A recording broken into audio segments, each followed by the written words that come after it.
What happens if we dig a hole where these scans are saying there's supposed to be a big old labyrinth and there's nothing?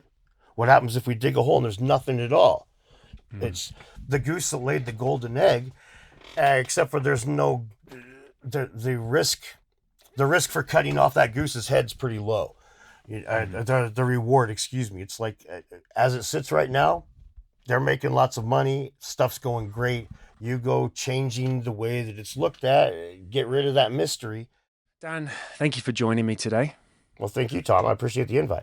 Yeah, very happy to have you on. I've been watching your content for quite a while now. Been binging a lot of the stuff on the elongated skulls lately. I want to start with your beginning because you don't often talk about your background. How did you get started in what you're doing now?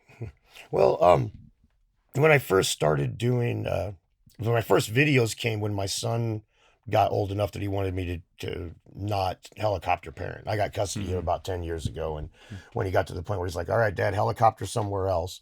And I dove back into Graham Hancock. I had Fingerprints of the Gods pre-ordered in 95 when it came out. So I've been reading ancient Egypt and stuff, since I was in like fourth grade. But when my son was like, all right, Dad, you're helicoptering a little too tight. And I watched Ancient Apocalypse, and it had been out about a year. And then I thought, well, maybe I wonder what the online skeptics are doing with this. And I was surprised that the debunkers basically, they weren't familiar with Graham's work. And that was what it was like. They were attacking straw men. And one of the things I brought up a lot is these people will attack little parts of well, he said this on Ancient Apocalypse, and it's like, well, yeah, but in his books he elaborated, and the answer consistently was, yeah, but I'm not addressing all of his books. I'm just addressing what he said on this show. And it's like, well, I mean, is that how you debunk evolution? Well, I'm not going to deal with this body of work. Charles Darwin said, I'm going to attack that. Game, set, match. That's pseudoscience, buddy. So, and then when I dove in, I was kind of surprised, but it didn't take long before I realized there wasn't really anybody else calling these guys out in a scientific way. Like they would be like, you're part of the archaeological cabal, you're part of the establishment, you're hiding things, instead of just pointing out that, hey, you're sciencing wrong.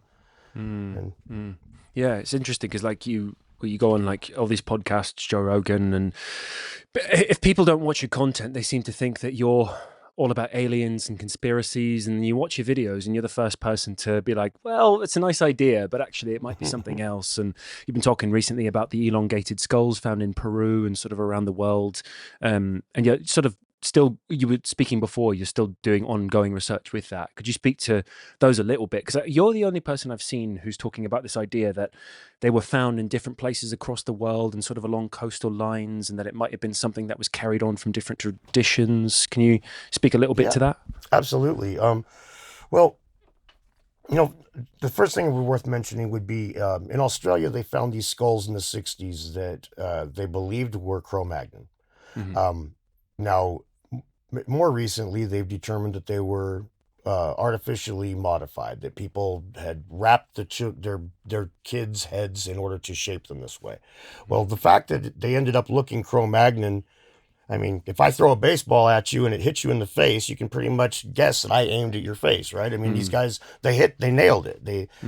So in my mind, it seems pretty obvious that that's a pretty good bit of evidence that they were trying to emulate the Cro-Magnon skulls. And so one of the things you'll notice with these cultures is they almost always bury their dead in a way that's they're potentially visible. Like in Paracas, they buried them in multiple layers in a burlap bag, which you could just walk up, or a textile, you could just walk up and open and look. In the Pacific Northwest, they were buried in canoes that were up off of the ground. You could just walk up and look. So when you would bury Grandpa, you would see that artificially modified skull, or to some, quite possibly going back into actual Cro-Magnon or aliens or whatever you want to posit. I personally believe that the Cro-Magnon's the way to go with that. But at any rate, that touchstone of every time you bury someone, you would see this modified skull. or elongated skull. I believe that was a very big. They reinforced it. It made it where this was. Look, my dad's got it. I've got it. My grandpa had it. My great grandpa had it. All the way back into the bones that are crumbled and falling to dust. They were that way. So, I think that's a big part of it. And I also like you were talking about the maps. The connection on these is purely like it's so coastal Mm. that it it it's if you were to change out that, and instead of it being the distribution of elongated skulls, if you were to change that into, like, say, the distribution of early writing, nobody would bat an eye as to that these guys were all in contact with each other. But Mm. for whatever reason, this is Yeah. considered not taboo, I guess. Yeah. Well, how far back do the skulls go in that case? About 12,000 years ago are the oldest ones that I was able to find records of. But Mm. Mm. unfortunately, the records are kind of disappearing as we speak. So that Yeah. is tricky. I go to local bookstores now a couple of times a week and just look for that. One of them I've even got at any of the Smithsonian publications. The little green pamphlets let me know, because I know that this stuff's being erased in real time. It's Yeah. frustrating, but it is. Yeah. Something you talk about a lot is the sort of the disappearance of different things, of artifacts in Egypt, and what is it? What was it? The Rothschilds or the Rockefellers were The involved at one Rockefellers, point yes. with. The Yeah. What were they Rockefellers, yes. doing again? Could you remind me? Well, yeah, no problem. In Paracas, during the Julio Citello was the archaeologist in charge of the museum that was in charge of those elongated skulls, and during the Depression, he was operating with like $300 a year as a budget, which was Mm. just not even close to enough. Mm. So he Rockefeller got wind of all this going on, and he paid, I think it was $3,000 for either 4 or 5 burial bundles, histories. Like everything else with these skulls, it just gets tricky. You never can Mm. quite pin down exactly, but Mm. either 4 or 5, and he brought them back to the States, and they were displayed in the Met. They were displayed in the National History Museum. And there's no record, there's no photographs of them now. He supposedly repatriated them to Peru, but the Peruvian government, they don't know where they are. They just jumbled them in with the rest. Or, in my opinion, they probably never even left New York. They probably just got sold to some other collector right there. Mm. Um, that this The problem with these, one of the big problems is it's this a constant stream of the coolest things, the most interesting, most tantalizing stuff is consistently the ones we can't find.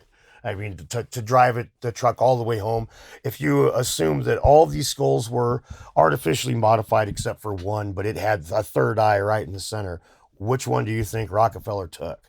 And this Mm. isn't complicated, right? Mm. Mm. So, yeah, selection bias, as they call it in the scientific world. Yeah. Are they? I know they're in a different part of Peru, but are they in any way connected? Like, have you looked into these supposed alien mummies that they found Oh, in, I yeah, think, Nazca? yeah, it's down in the same area, yes. And Mm. yeah, and yeah, I think that personally, I'm not a big believer in those tridactyl mummies. I think that those Mm. are, um, I think those are a hoax myself. Mm. Um, and the reason that I think that, one of the biggest reasons I think that, is because of studying these ways these skulls are handled down there. I mean, Mm. recently it's not just the skulls, but it's the way Peruvian archaeology has got some real serious issues. Like, you might have heard recently, they said, "Oh, we found these labyrinths under Cusco," right? Mm. And yeah, that's Brian Forrester took you on that tour of that thing 20 years ago. There's scientists that 20 years ago were trying to get them to take it seriously, and they're like, "No." There's writings about it hundreds of years ago. You could have had a tour guide, just some rando would have taken you down on the thing for $5 30 years ago, right? Mm. But in my mind, they've got everything out of those tunnels. They finally looted it all. They finally got every little piece, every little scrap of gold, every little thing that we could. So yeah, go ahead, open up for tourism now. But Mm. and Mm. so to me, those in those parts of the world, it doesn't take a whole lot to change somebody's life, right? I mean, you go to Egypt or something, and you've got those people just swarming you because you throw them $20 and you change their month. Mm. right? And so in that environment, the reason to hoax a mummy is pretty high. Yeah, Hoax a Mummy, or like I was fascinated because I've been absolutely fascinated with these precision cut vases in Egypt recently. Ben Van Kerkwick's been talking Yeah, about it a lot, and I watched your video. I hadn't seen it. I watched it earlier this morning, saying that it might be a hoax. And yeah. it's fascinating Well, because there was loads of them found, and who, if they are a hoax, who gains from this sort of a thing? Because it seems like if there are hoaxes, there's hoaxes all over the place. These pterodactyl mummies might be a hoax. Is it just the local people that gain well, from yeah. them? I think a lot of that would be the local people, gaining from that. Honestly, the vases are one that I don't think we're going to see too many hoaxes of, Mm. because it's so hard to do.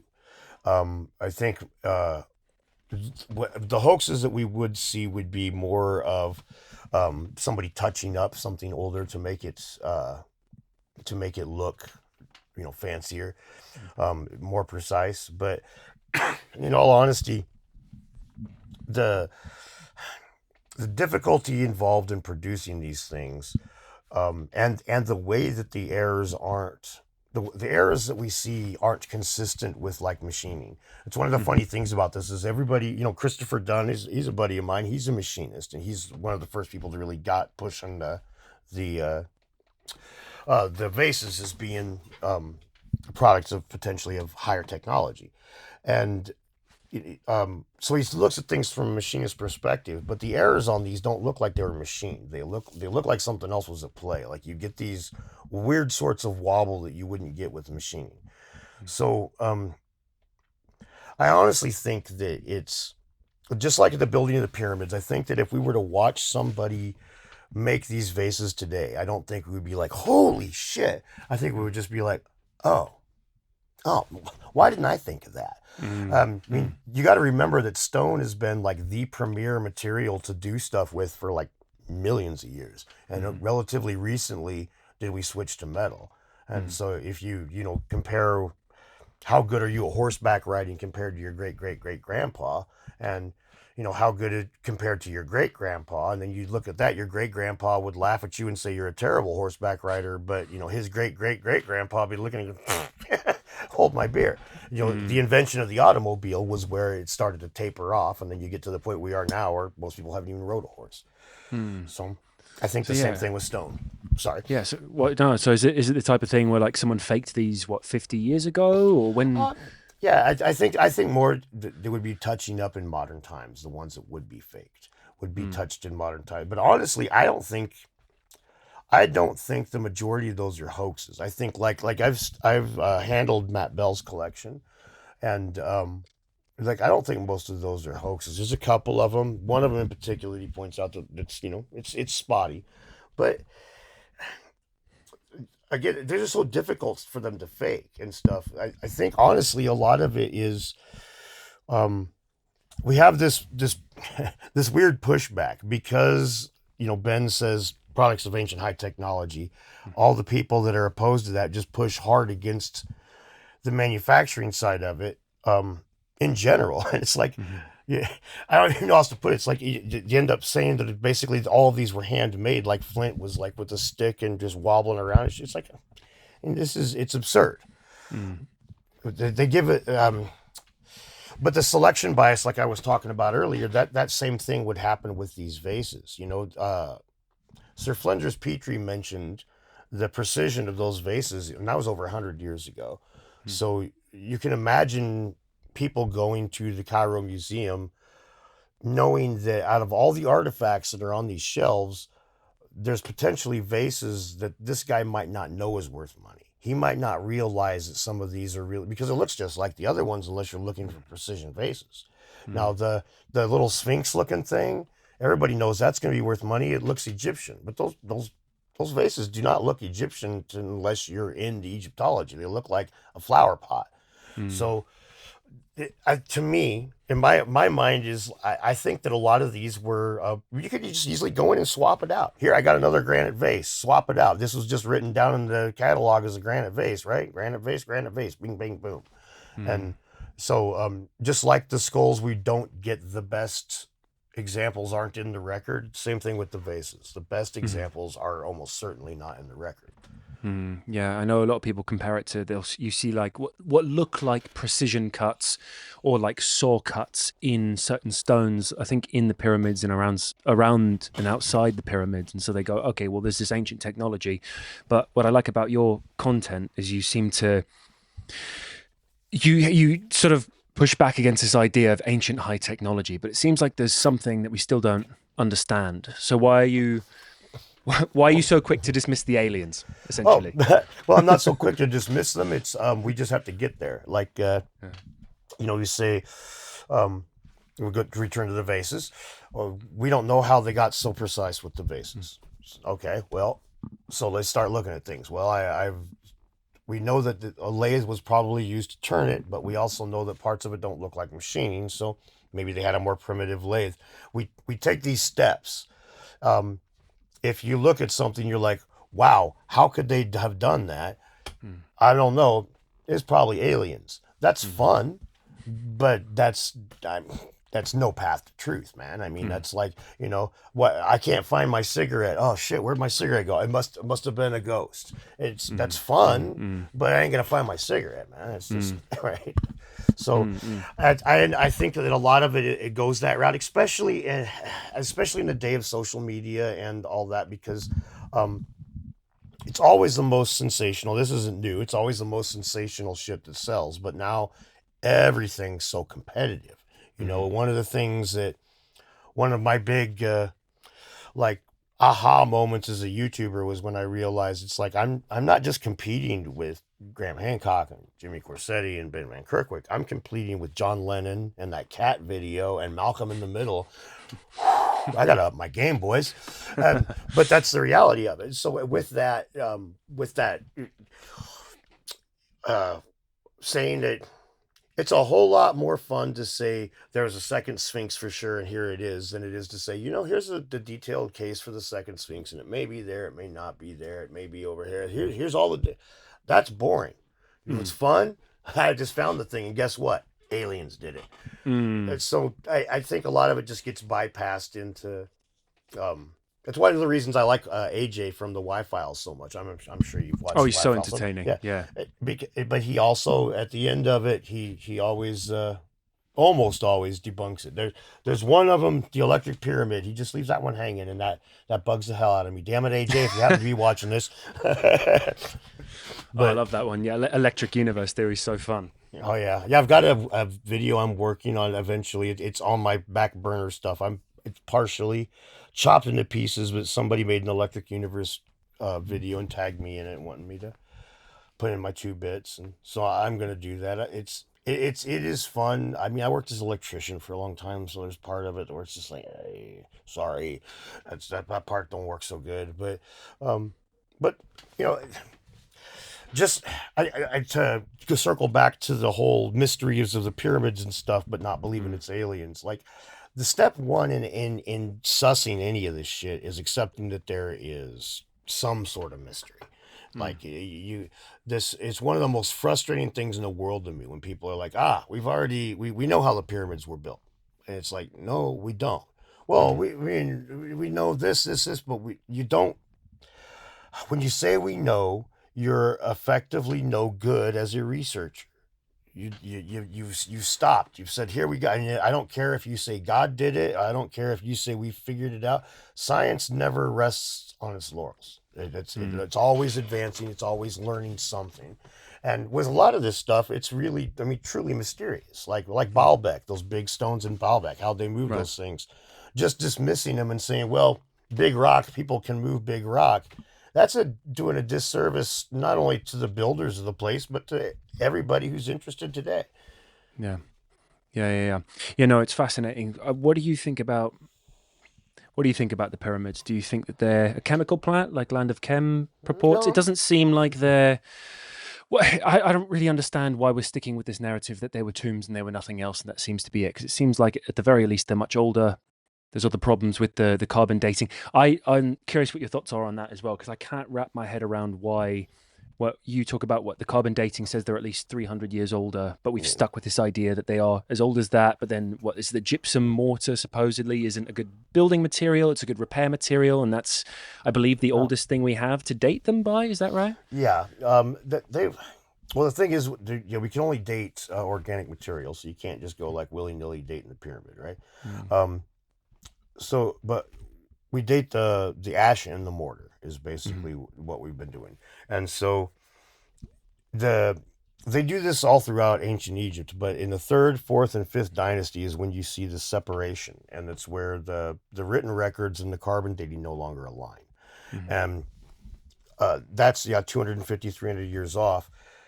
And then they magically match back up. And now the Egyptologists say it's from the old wood. The old wood was used as for the ash, and another one is they've used like Bayesian modeling to fool around with the numbers, and that was pretty gross. They just eliminated the outliers.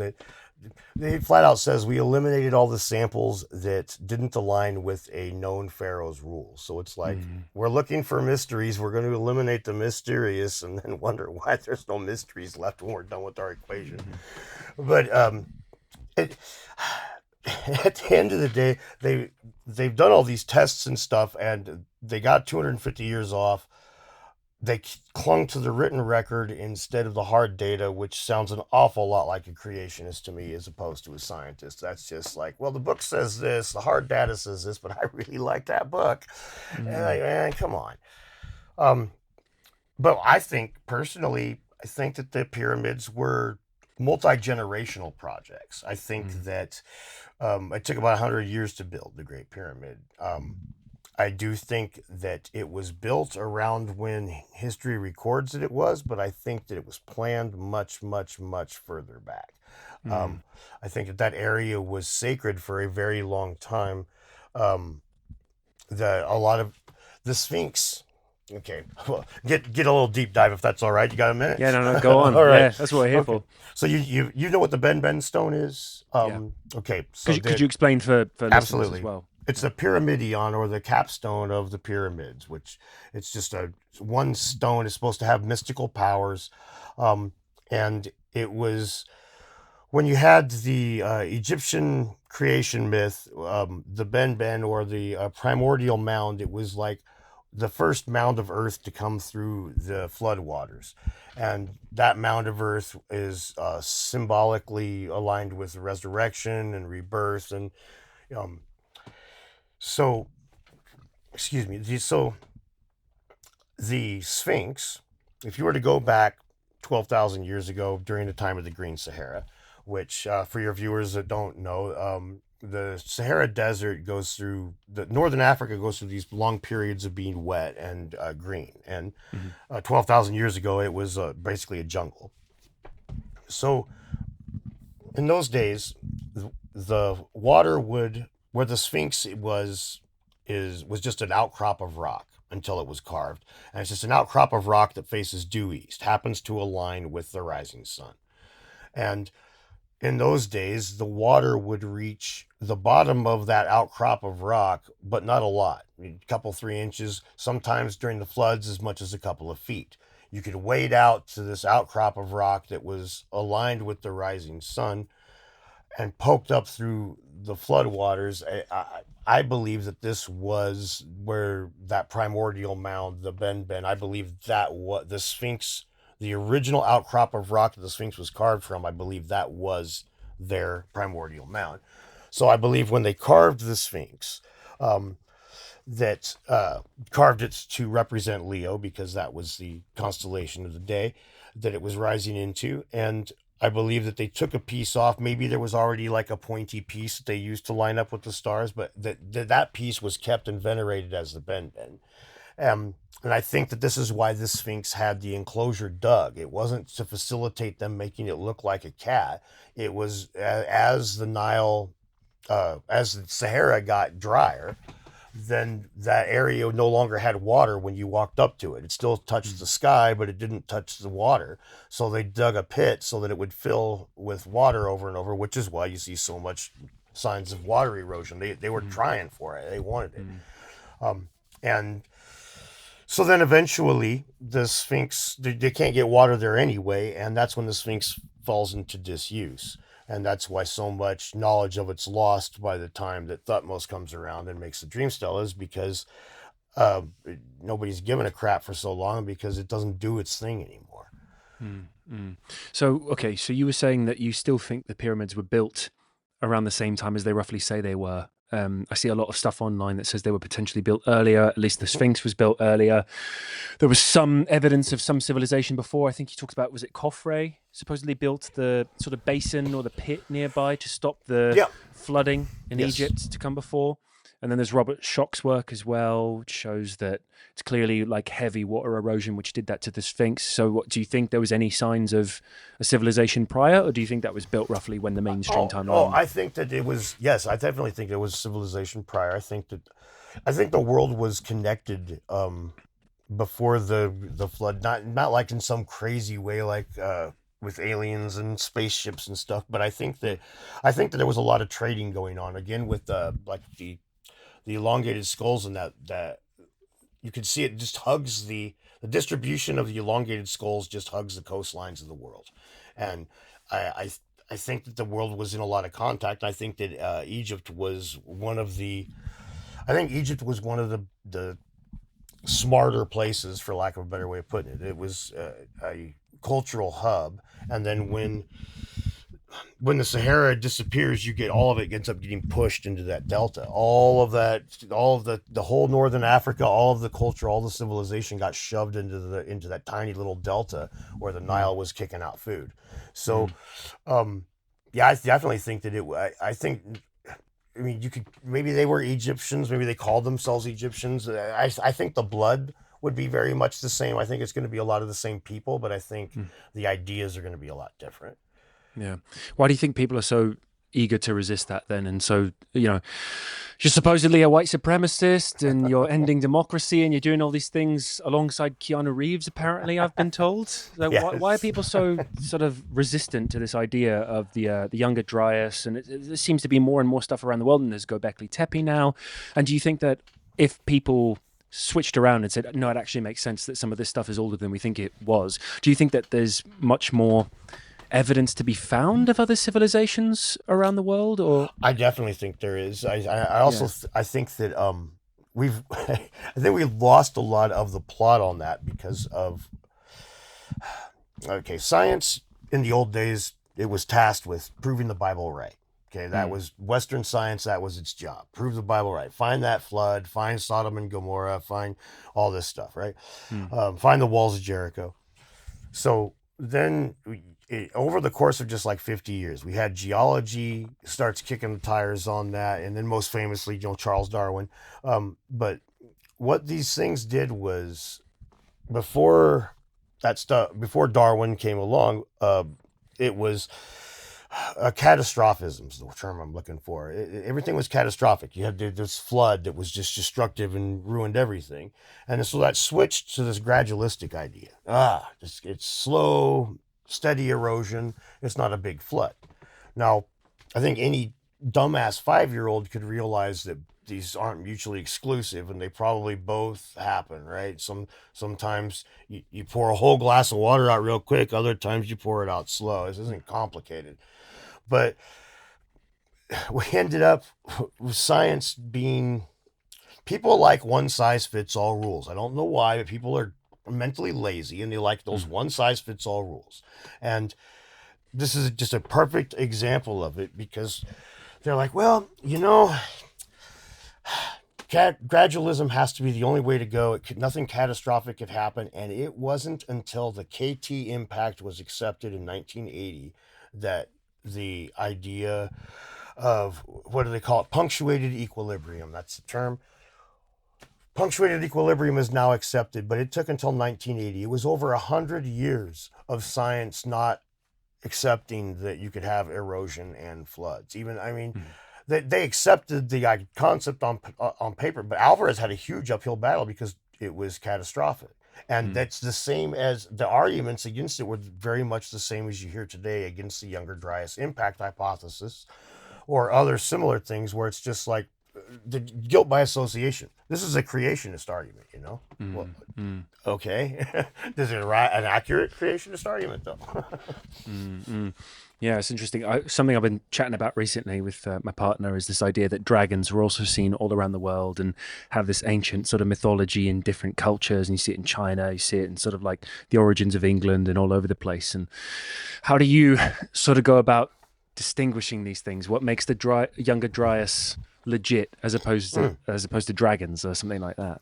Well, I think a lot of it has to do with kind of supporting evidence would be one of the first things. Would be like, but even then with dragons, I mean, I wouldn't reject the idea of dragon. I mean, I would reject the fire breathing, smog sitting on a big old pile of dwarf gold. I ain't buying into that. But the idea of some big ass lizard that people wrote a bunch of myths about. Yes, 100%. I'd die on that hill. Yeah, happened probably 1,000 times throughout human history, right? So, again, people they love those one size fits all rules. So they just want to be like, dragons are bullshit, and therefore, is it okay if I cuss? Sorry, I don't want to get you in trouble. No, it's fine. All right, Go cool. for it. Yeah, as much as you want. All right, sweet. Thanks. But like, it's just weird. It's like if dragons are real or dragons aren't real, there's nowhere in between, and that's to me that sounds like it's so stupid. That nowhere in between stuff is. I don't know if it's a product of the whole two-party system or if it's just people's brains are wired to only pick between Coke and Pepsi. I don't know what the hell it is, but Billy Joel wrote this song. It says, "Darling, I don't know why I go to extremes, too high or too low. There ain't no in between. If I stand or I fall, it's all or nothing at all." And it's like, man, it's so much the way we are right now. It's just dying on hills. Social media culture. Oh. It's social media culture. Everyone's got to be right. And I feel like you deal with a lot of that as well. Like you were talking about competing against cat videos, but you're also competing against people who are constantly trying to take you down for. I've seen a lot of the content of people who try to take you down online, and they don't actually address.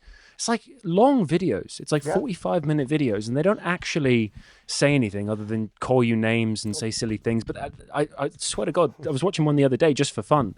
I can't remember was it Dave? Yeah, it was that Dave Farina guy. Yeah, which, by the way, really quickly, let's. When I made a response video to him about the carbon dating of the pyramids, and that's when he decided, oh, hang on, Dan I just went pure into the science side of it, and now he's hiding basically.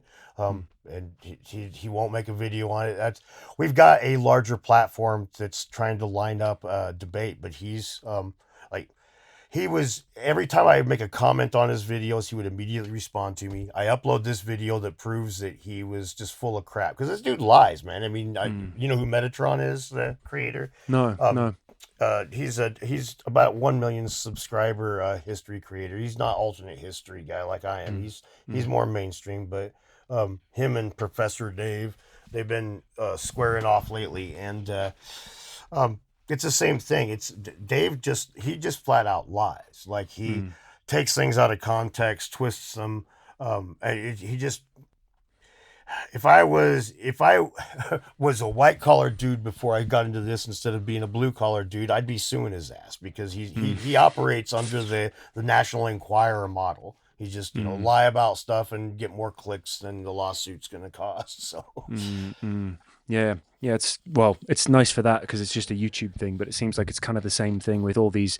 I guess the word is gatekeepers of history and archaeology. If you're talking about like Zahi Hawass in Egypt, and the problem is these people have power, so people just listen to what they say. It seems, I don't know what you think. It seems like it might be going the other way now that there's this revolution and sort of moving away from professorship, and now we've got AI to do things for us. It seems like maybe we don't need these gatekeepers anymore. I know it's a little bit different because he's in charge of a place and archaeology in Egypt, but I wonder what your thoughts are on that. Well, that's a pretty good question, actually. That's, you get deep thoughts there because, on the one hand, Zahi Hawass, like you've probably seen me because I like to bandy the clip around a lot, but where he talks about the tourism in Egypt, and he says, no matter what's happening in Egypt, those New Age people, they will come. And in the same stuff, the same interview, he talks about how, you want the German tourists, you want the Japanese tourists, you want the Chinese tourists, you want the American tourists, you want the people that he's like, we don't need numbers, we need the right people, the ones that have money. And yeah, Zahi sounds awfully racist there, but anyway, at the end of the day, he's trying to bring money in because Arab Spring during that whole fiasco cost Egypt quite a bit of money in tourism. Now, the reason I bring this up is because Zahi is very pragmatic. He's very wise, you could even say. He knows not just which side is the bread buttered on. He knows that his countrymen need that fucking butter. So he's making sure and trying to make it happen. On the flip side, his skepticism and ego on some of this stuff is so horribly over the top that, man, oh man, like when I was interviewing with him on Piers Morgan, which that was such an honor, by the way, to be like chosen. Me and Jimmy Corsetti, it's like, hey, we're gonna have some of you pyramidians grill Zahi Hawass, and being one of the guys that was picked, I took that pretty seriously. I spent quite a lot of time thinking about what to ask. But when I asked about the alignment of the Great Pyramid, how they square it to itself so well, because I knew that there was no official answer that made sense, and Zahi didn't even have an answer. He just said that we know how it's been done, and that's that. And when I pressed and said, well, how'd they do it then? He goes, well, who do you think did it? If it wasn't the Egyptians, who did it? And I was like, I don't give a fuck if it wasn't I don't care who did it. How? You said you know how they did it. It's obviously the Americans. We did everything.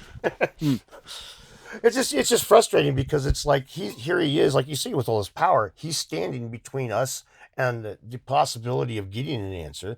He's an authority that so many people just, Zahi said it, he must know, listen to him. He's an Egyptian dude who's in charge of this stuff, but he doesn't have an answer. He doesn't even have any clue. Doesn't even have a clue. Doesn't even know. Well, if they're so desperate to get tourism in, there's this, I hear a lot about recently there's the scans about, what is it, Hawara, the lost labyrinth of Hawara, and that's supposedly been there, and different types of scans have been done. I remember watching it, but I don't remember enough about the technology to understand it fully or sort of reciprocate that. But I can yell he seems to.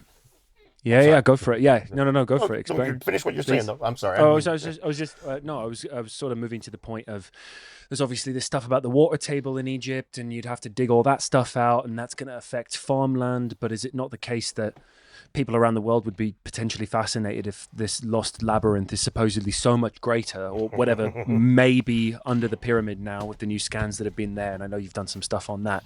Would it not be in Egypt's best interest to open this stuff up to the world and just flood in tourism from all over the place? Well, that's a tricky one there. Let's put it this way. The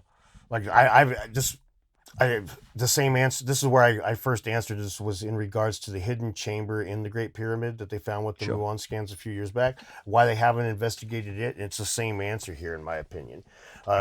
Going back to tourism, money is what this is all about. So, right now, exactly where things are situated, we have a lot of New Age people, as he calls them, showing up. We have people renting the pyramids to meditate. We have people buying, selling books, people going there to lead tours. There is a lot of money coming and going. The mystery is alive and well in the secondhand market. Now, say they go and they look for that hidden chamber in the Great Pyramid and they find Khufu's body in there, for example. Just it's mundane as hell. The pyramids are tombs alone, and there's Khufu just laying there dead. Well, that's pretty interesting to a lot of people. I'd still want to check it out, but you can understand why Zahi Hawass might think, well, maybe those Pyramidian guys won't show up anymore. Fuck, they might feel like there's no reason to come there anymore. Same thing. What happens if we dig a hole where these scans are saying there's supposed to be a big old labyrinth and there's nothing? What happens if we dig a hole and there's nothing at all? It's the goose that laid the golden egg, except for there's no the risk for cutting off that goose's head's pretty low. The reward, excuse me. It's like, as it sits right now, they're making lots of money. Stuff's going great. you go changing the way that it's looked at, get rid of that mystery. So, and I don't think that it would hurt the mystery personally. Personally, I would still want to go, but looking at it from the perspective of a guy like Zahi Hawass, it's you can see why. Well, shouldn't we just go? Let's go dig over there in the sand over and find something else that's new. It'll do better in the papers anyway, and it'll leave these mysteries mysterious. Because as long as they're mysterious, we get money. Is that a thing that you find in a lot of other sites that you talk about? I don't know if you visit all these places you've been talking recently about, like Easter Island a lot. Is that a problem in lots of other places, or really just Egypt? It's a problem everywhere, but Easter Island's not so bad. I haven't traveled to a lot of these places. I don't have a passport yet. It's one of the things I have to get. But again, blue collar, not white. So, but the what's interesting about the scenarios with the different countries, it's directly correlates to how much money that country has in their blue collar population. If you go to up here in the Pacific Northwest, there's interesting stuff that I'm getting ready. Like we were talking before we started, I'm getting ready to go on a trip here soon to go do some digging around. That's all really interesting and fun stuff. But if there's nobody that's going to be out there trying to milk $1 off of me, there's not going to be a bunch of hangers on trying to. At the end of Terminator, there's the kid that sells Sarah Connor a picture of herself. There ain't going to be none of that shit going on, right? That's because of how much money that the people have. The only people approaching me are going to be tweakers or somebody trying to sell their EBT card because they assume that I'm into that sort of thing, from looking like the piece of white trash I do. But that's for your listeners. They can imagine. Yeah, of course. That'll be the tagline for the podcast. Yeah. It was I think it was a video of Michael Donnellan's. He went to Egypt, and it was just endless people just coming up trying to get $1 off of him or whatever it was. How does that compare with this idea that there are not gatekeepers? I don't want to use that word, but people who say have the secret elongated skulls. Or how do you go about when you want to approach something like Egypt or find the elongated skulls, or like practically what does that look like when you're trying to speak to someone who's got their own private collection or whatever might be? That's a tricky one because, every year that goes by, the laws get worse and worse and worse for a collector. If you're a guy who's been keeping native bones on your shelf, it's getting rougher and rougher to keep those legally on your shelf. So I think, up here in the Pacific Northwest, Lewis and Clark reported 3,000, and just in one spot, there were 3,000 burials that would have all had elongated skulls. And those are all lost now. They're just gone. And that's problematic, obviously, but the thing is, we know that they were around. We know lots of them were around. So how none of them are still, that a lot of them are going to be in private hands. That a lot of them are going to have been repatriated, and the tribes don't say anything because they fool me once. You guys done. They stole those skulls. By they, I mean the early explorers. The native chief Concomly was a buddy with Lewis and Clark. He was really cool with all the settlers and stuff. He had an elongated skull. When he died 3 years later, somebody decapitated, snuck in, and the third time somebody was trying to loot his body, and they succeeded, decapitated him. And I mean, it was just horrific, right? It was just very, very disrespectful, and so the tribes now don't want anybody to know. They don't tell you where these things are, so it becomes really, really problematic because you've got the rich people that bought them years ago, or the hippie whose dad gave it to him or whatever, and then you've got the tribes that have a very vested interest in not. It gets really difficult to look, man. It gets really difficult to find anything. Yeah, could you remind me what the ceremony was behind, if we even know what the ceremony was behind elongating the skull? It sort of makes me think of there's people in China who elongate their necks with ring, or is that Africa? I can't remember, but I think Chinese people, the women bind their feet, and so they've got weird sort of dysmorphed feet essentially, and if those people were found in like 500 years and we didn't know about that, then we'd start calling them aliens or giraffe people or something Yeah, like that. Yeah, do you remember why, if we do know why well, people were elongating? we don't know in most cases. Mm, Like we do know, like with Khan Conley, the native chief I was just telling you about, who's he's from the Chinook tribe, or Chinook speaking people, I should say. But with he was very wise, shrewd, really smart, and he attributed that to his elongated skull. mm, The natives believed that it was a boon. It made you smarter and better. So there, we know that that's a belief almost ubiquitous. Almost anywhere we can find where they wrote about it, or there is still some oral tradition, that is what you tend to hear, is that it mm, made them better. But outside of that, we don't have a whole lot. Um, there's the one group of people in France that did it relatively recently, like super recently, and mm, one of the reasons they were doing it was to like stop bacteria and whatnot. It was like the way the it, a little bit complicated, but it was a very pragmatic purpose, very pragmatic reason compared to the other ones. But most of the time, it shows up as some sort of uh, stronger, better type of thing. Also, you can presume it doesn't take a whole lot of guessing. It's probably like ritual scarring and whatnot. It's a way to differentiate. It's awfully hard to infiltrate my tribe if your head's not squished the right direction. So, mm, mm. Yeah, again, it's so weird that you're attacked for so many things, because I feel like what you boil things down to a lot of the time is sort of like ceremonial traditions of tribes. You were recently talking about, I can't remember what the name of it was, but it was a particular Nazca line. It sort of the looks candelabra of the candelabra-y. Andes, yeah, the candelabra Yeah, of the Andes. yeah. It's crazy about that. It's right there. It's like 5 miles from where those Paracas skulls were located. Mm, Okay, so it's mm, like in Paracas basically.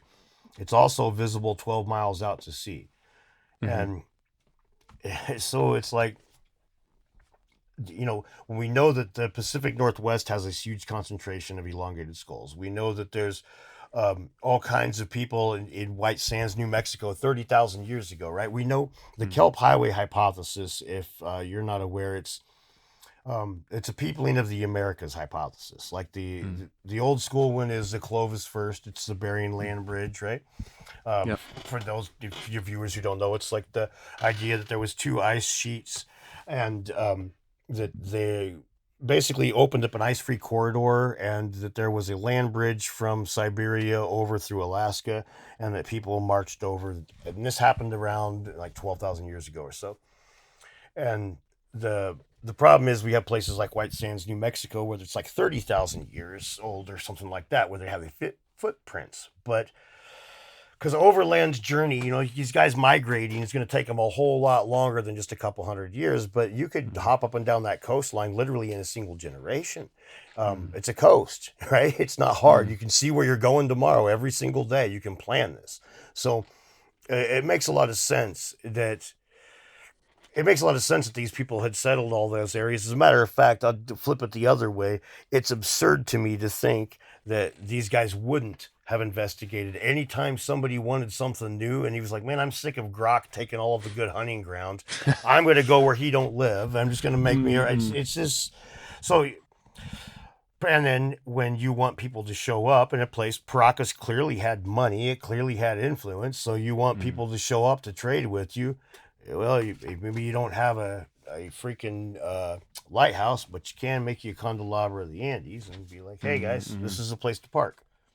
Yeah, I haven't heard it talked about that much, but I was watching a video on that, and they said that initially, I can't remember when these were sort of, I guess, rediscovered, but they initially found a few, and then they found way more, and it sort of immediately connects my mind to crop circles, Yes. was they found a few, and we don't really know how those were done, and then there's those two guys who walked around with a string and a board faking it, and it seems like potentially to drive more tourism to the area, they faked a bunch of them because it seems like it was quite easy to do. Yeah, I don't know what the mainstream, if there is a mainstream theory on what those actually were, because obviously they're found where the potential tridactyl mummies are, and so the big theory that you hear online at the moment is that it was aliens, and aliens were flying around, and these were massive things that couldn't be seen to anyone, and you couldn't even see it from the top of the hills in Peru. You can only see it from the sky. So these were meant for aliens.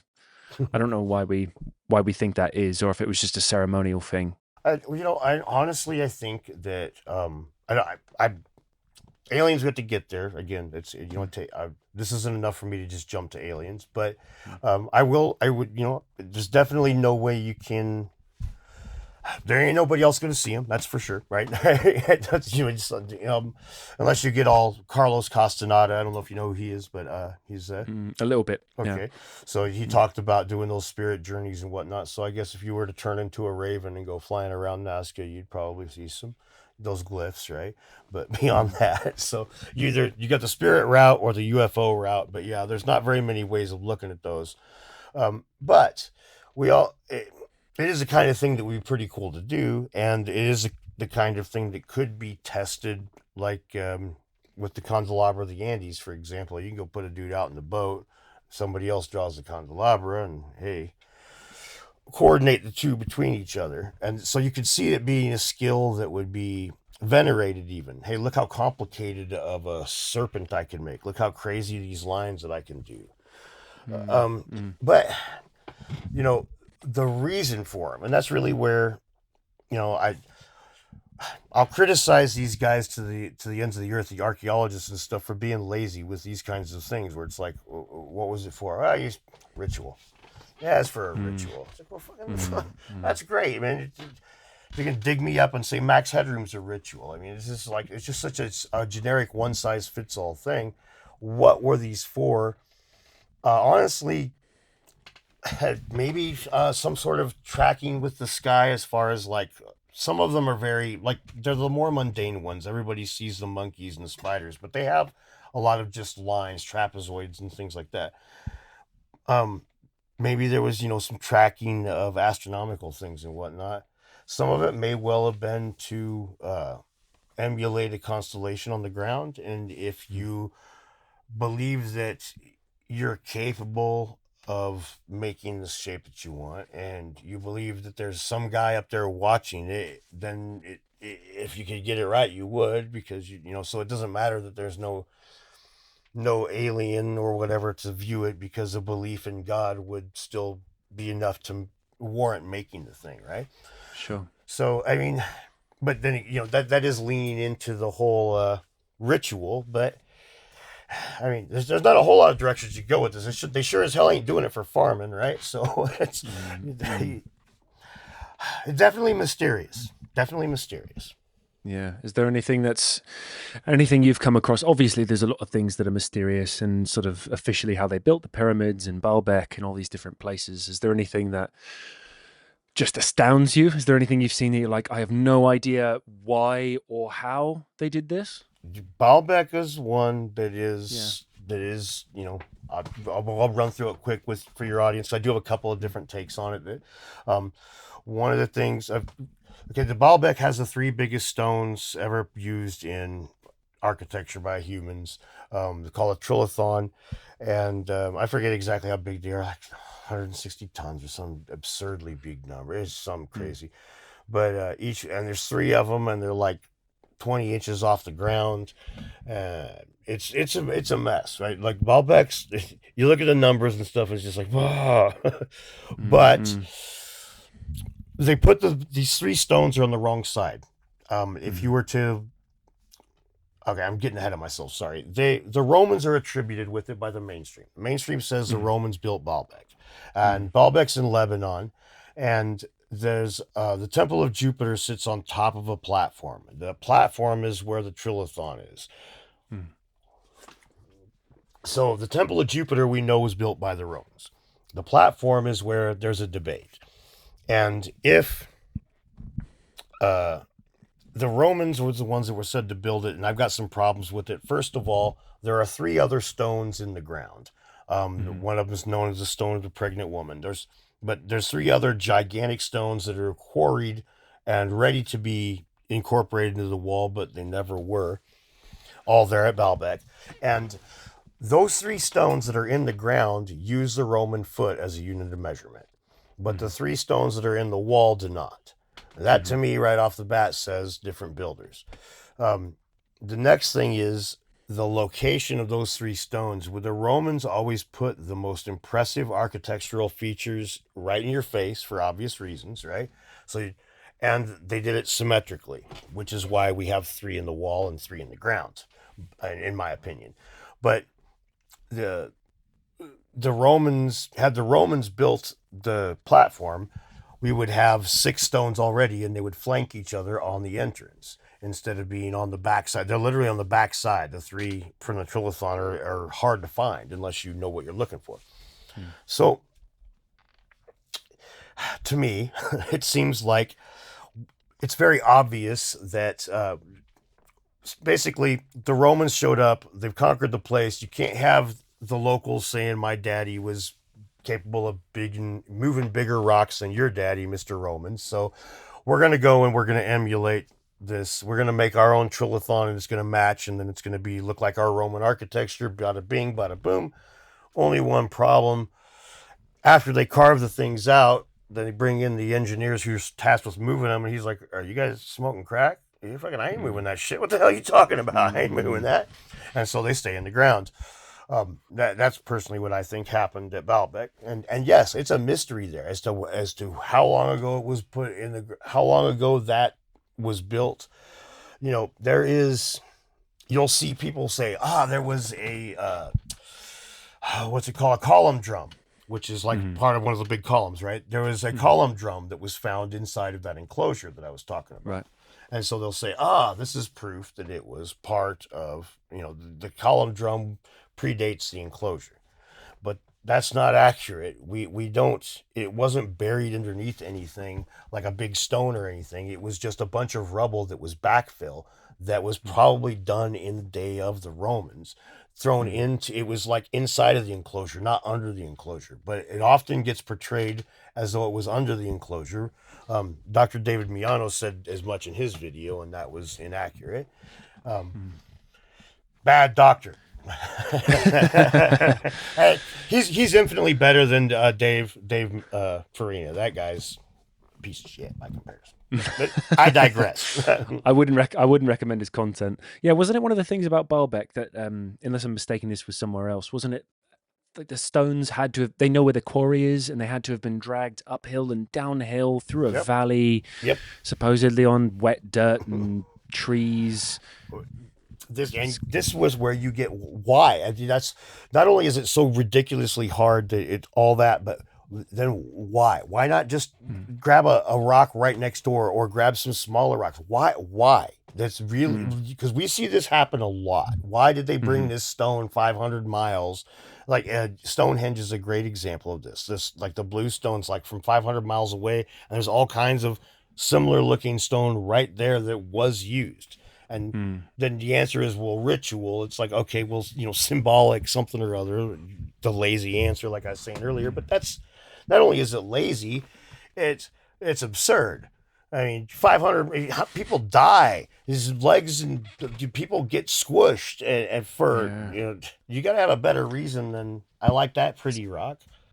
It's like every major bridge that was built, so many, like at least 3 men died in the construction of it, let alone massive heavy stones across miles, if not hundreds of miles. It feels like we see that all over the place. I know you talked recently, there was I don't know if it's officially termed a coffin, that had a similar comparison between Japan and Egypt. It had a similar build. Yes, it was a sarcophagus. Yeah. There was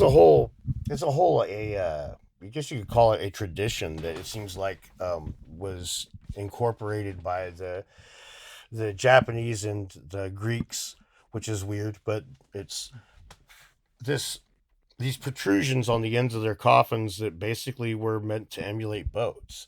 And that was really interesting because you end up with going from the Greeks is where you find the connection, but it looks like it was actually the Egyptians is where it originated, which would make a lot of sense. I mean, they didn't just have their solar boat idea, their afterlife boat idea and stuff. I mean, you've probably seen the gigantic boat that was buried out in the desert. I mean, pretty gigantic for Egypt, right? And that was to facilitate dude bro going to heaven, right? So it's and that's where the Japanese coffins were for. And that's where you end up with all of these little. They got all these little knobs and little bumps and stuff that it's to me. I mean, I'm the person who posits this is why the connection's there, but to me it's because they both look at it as a naval thing, and we know that they both looked at those kinds of coffins as a boat thing. But I'm saying there's a connection there that a lot of mainstream academics would say is not.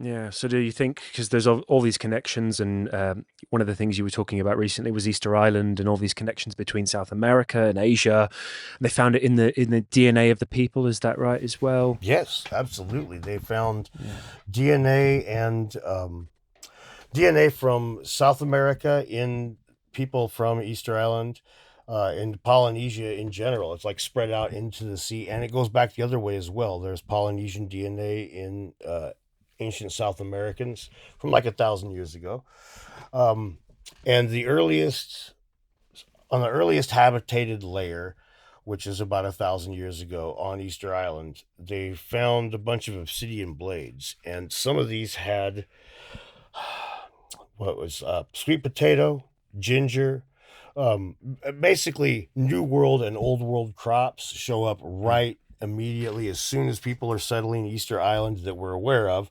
They had both South American and Asian foods with them, and this is 1,000 years ago. This is quite 500 years before Columbus, right? Mm, mm. So, okay, so there's this connection between potentially seafaring people way back in time. Is there any potential connection between moving these heavy stones? Because it seems like, well, there's all these connections between pyramids as well across different cultures in Japan and Mexico. Is there any potential that these people, someone found out how to move big, heavy rocks and then went, hey, this is how you do this, and translated it into Japanese? Well, I think you are dead on with that. As a matter of fact, that's where I think like all this Hall of Records, people talk about that kind of stuff. Like in the book Heaven's Mirror, Graham Hancock talks about how King Chogdayarman the 17th or whatever, the dude from Cambodia who built all the Angkor temples, and how he supposedly found a repository of knowledge kind of thing. And not some crazy like they found some hidden. It's not Assassin's Creed style. You're opening up the universe, right? I wish. Exactly. That'd be awesome. But it seemed it more along the lines of like real basic things that to the coffins again, like we were just talking about. It's all about rigging and about ropes and stuff. I think what we see is a very natural, landlocked extension of seafaring skills, alignment with the stars, massive amounts of teamwork with ropes to, in this case, move big rocks. But on the ocean, it's to make a boat do its thing, but that takes teamwork, right? It takes. So I personally think that is why we see this show up, and like Easter Island. Why the hell else all these statues being moved in this tiny little area? I think that's directly has to do with, excuse me, but that's all that has to do with them being seafarers, and this is something that they, that those skills translated into another set of skills on the ground. Yeah, there was that thing that came out a few months ago, sort of explaining how they moved the Easter Island heads, and it was like they tied ropes to the top of their heads, right, and they rocked them back and forth, and that might be it. But at the very least, it's an explanation, which we still don't really have for these massive stones. What I don't understand, I can't remember what it was. There's it's like a 30-second clip on YouTube, and people reference it all the time. I can't remember what it's from, but it's like an old documentary where historians or archaeologists, they might have even just been filmmakers, were like chiseling away at a rock in Egypt, and they were like, see, this is how they got the smooth stones that they got in Egypt. And everyone's like, this is the most ridiculous thing. And I'm like, why don't we just go out there, right? What do we say? It was slants, and it was ramps and wet sand and like logs or something they rolled them on. Why don't we just go out there and do it? And then see that it doesn't work, because it's not going to work, because the stones are way too heavy, and you're probably going to have to get all the bodybuilders from around the world together, all the Olympians to do it, and the Egyptians weren't Olympians. Why don't we just practically do it and then go, okay, that's clearly not it, and then move on from there? Yeah, Yeah. it's funny. We don't ever seem to have that. Jimmy Corsetti's always that way too. He's just like, dig the fucking hole, man, dig the hole. It's Mm, like, mm, mm, mm. but yeah, it always seemed to have all kinds of problems between us and digging that hole, and it's frustrating. It really is. A lot of it seems to be, like I was saying, tourism based. A lot of it, I think, is just people people are, they just seem so unwilling to learn new stuff, or like unwilling to really dig into it. It's like if they we found a new statue at Gobekli Tepe, and this one's got the bird's wings are pointed this direction instead of that direction, and everybody's like, oh, Mm. look how cool this is, this is great. But then it's like, we found this thing and we actually think it might represent the sun. It's like, whoa, whoa, whoa, whoa, whoa, hold on now, you can't be going down all this Mm. crazy shit. And it's like, what, why did these people even get into this stuff to begin with? If they, I mean, Mm. it's, I mean, they make me feel like these Pokemon scalpers that have ruined Pokemon for all the kids. It's like, of all the things in the world to love, why did you? How how can you say you love it while you just sodomize it into the ground? This is terrible. Mm. Just turn it into Pokemon Go, which they're not even really doing. No, it's Pokemon freaking PvP. Mm. The dude got shot not too long ago over that shit. You see that? Oh, No, what happened? these Pokemon scalpers are insane right now. Like Yeah. they were fighting over who got which packs at the store, Mm. and so Mm. they met in the Yeah, parking I lot. was really. Where was this?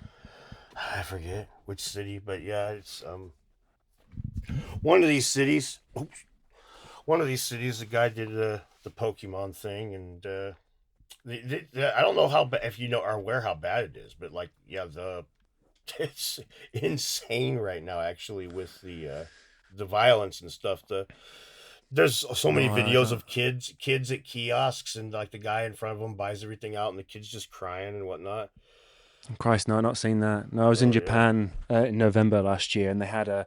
I mean, Japan is just full of stuff. Everywhere is just things and stuff and things and toy machines and snacks. And they had Pokemon cards you could get, and you could get like vintage ones, and you could buy like Oh. packs of like really cheap versions that nobody really cared about. But then they had like an original Gengar or whatever that was an insane amount of money. So, but I think Japan's a bit more of a polite culture than people shooting and stabbing each other up in America for. Yeah, I was at Kroger. A guy cut in line. He cut in line. Oh Christ, Christ.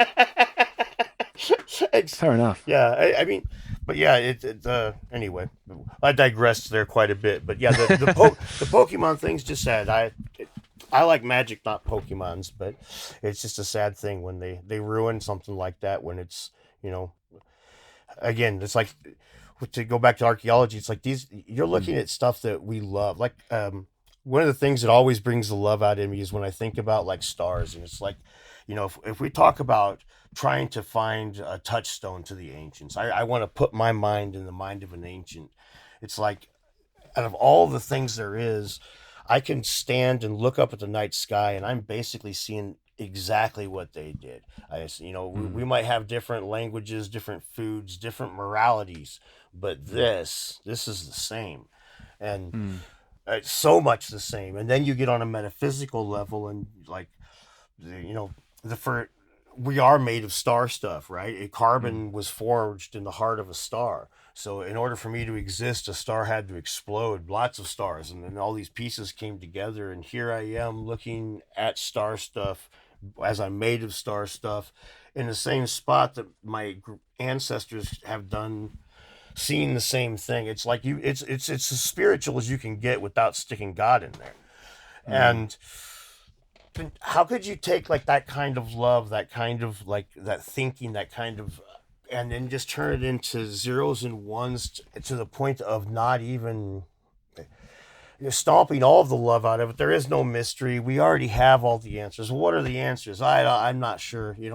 She lives in Canada, but she's real, I promise. It's mm, it's mm. just it's so, yeah. Sorry, that's the going Yeah. joke over here about the girlfriend that don't exist. No. It's. I think it's still applicable in England. Yeah, there was a guy who I saw it. I think this morning, if not yesterday, a guy who supposedly disproved simulation theory. So maybe we're moving away from the ones and zeros. Maybe we can go back to the stars. I don't know how accurate it is. I've not looked that much into it. I'm just a podcaster. Don't take anything I say. No, I've got to check that one out. That's interesting. Yeah, that's simulation theory is always a gross one because the math just seems so like. I know, and it's way over my head as well. Yeah. I guess we'll go back to stars because this is something you've talked quite a bit about as well recently in the precession of the equinoxes, and it's something I've tried to wrap my head around because I don't fully understand it. That people supposedly had knowledge of the stars and this precession long before they were supposed to. Yeah. From what I've Googled, it's like the first depictions were in Babylon. Is that right? If not before, I don't know if there was depictions before. Yeah. The first depictions of constellations, you mean, or Of I guess of constellations or of like I guess the full zodiac was I think the full zodiac would be by Babylon, but this is where I think like having some actual like boots on the ground astronomy becomes important here. That touching your ancestors' feet, like I was saying a second ago. How do you put it? When it comes to the zodiac, like it's 12 points with 4 main cardinal points. You've got the 2 solstices and the 2 equinoxes, right? And these are main points on this 12 point. Just think about a clock. 1, 2, 3, 4, and you've got 12 points. The clock is a emulation of the zodiac. That's why we have 24 hours, but it's only 12 on the thing. Right. You have now. The reason I'm saying this because the zodiac is a timepiece. It's not. It's original. That's why people think that you can predict the future and shit with it, because originally it was unmistakable. You know, the two were one and the same because people used it to predict the future, but not like I know which direction you're going to swing when you're older because you were born on this day. But the reason I point this out is because you only need. If you look at the night sky and you break it into those points, you've got those 12, it's called the ecliptic, and this is where the sun rises, it's basically the band, okay? So you got 12 constellations that fit there, 13 if you get technical about it. My friend Sean Mooney right now is just getting all conspiratorial watching me say, going, oh, Dan, I'm glad you said that. So, but that's for you, Sean. But he's the one that he talks about it quite a bit, but the reason that the thing is, if you look at it, it's a tool. You see it as a tool. It's not about the individual symbols. Looking up at the zodiac and saying, this is Cancer, and this is, when it went from the Assyrians to the Babylonians and from the Babylonians to the Egyptians, it changed some along the way then too. Different symbols change different things. Hell, the Libra was originally not Libra, the scales. Originally, it was the claws of Cancer, the crab. Oh, really? Yep. I'm a Libra, so that's fascinating. I'm not into astrology. I am just a Libra. Well, you used to be crab claws. But the thing is, it's just about a chunk of stars. Asterism is a technical term.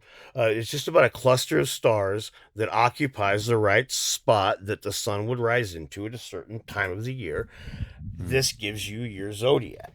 And so the tool can outlive all of the symbols.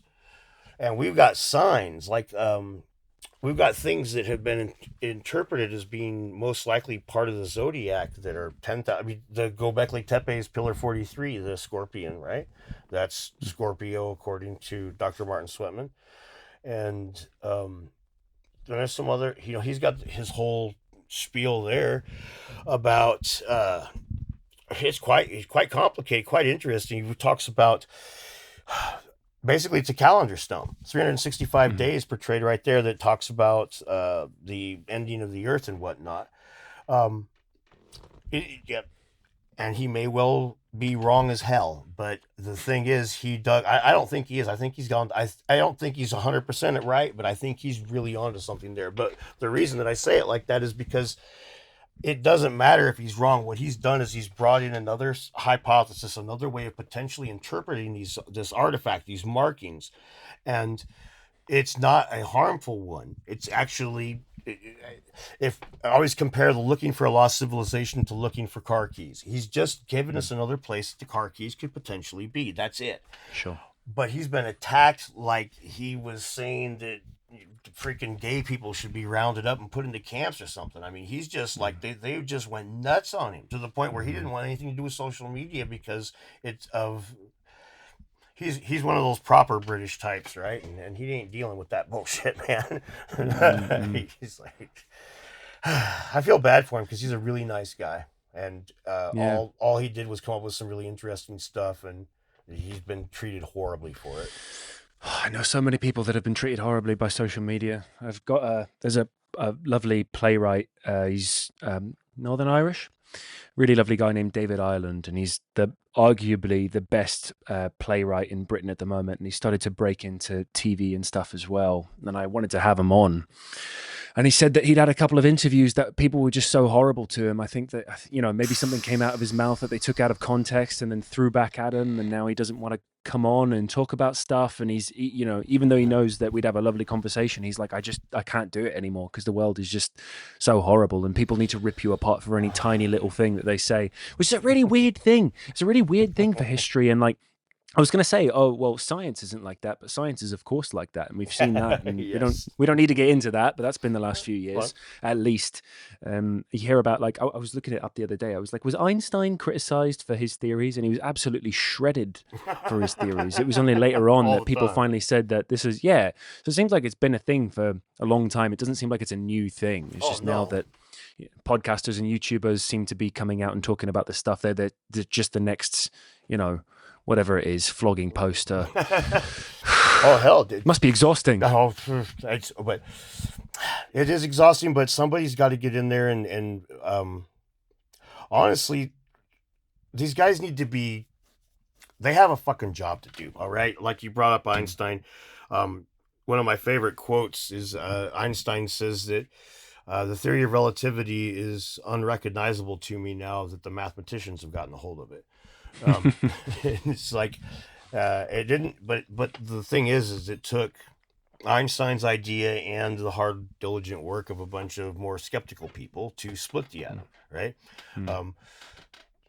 It took the dreamer and it took that asshole, that guy that's like, that's not going to work. That's not going to work. That's not going to work. That's not going to work.